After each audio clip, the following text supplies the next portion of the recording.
Tips paano makasurvive sa Nihongo. Number 1, kailangan i-practice mo lang yung mga natutunan mo. Like ang pagbabasa or yung mga naririnig mo na alam mo na ginagamit sa araw-araw.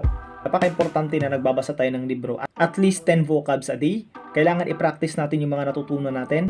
Makipag-usap sa mga kasamahan nyo na marunong din mag-Japanese or di kaya sa kasama mong Nihonjin or di kaya kausapin mo yung sarili mo. So, pwede mo na makausapin yung sarili mo para ma-i-apply mo yung mga natutunan mo sa araw-araw. Pangalawa, napaka-importante din yung listening. So, panunood ng mga anime, ng mga videos na related dun sa language na inaaral mo. Kasi napaka-importante guys na araw-araw meron tayong baong kotoba. No? Kasi, pabalik-balik lang din naman yung mga kotoba na ginagamit. Lalong-lalo na sa mga genba, sa mga construction site, or sa mga factory, kung saan ka man nagtatrabaho, kung saan ka na-assign. And of course, yung communication. Now, yung communication is napaka-importante. The way mag-respond sa leader mo, the way ka mag-respond sa mga kasama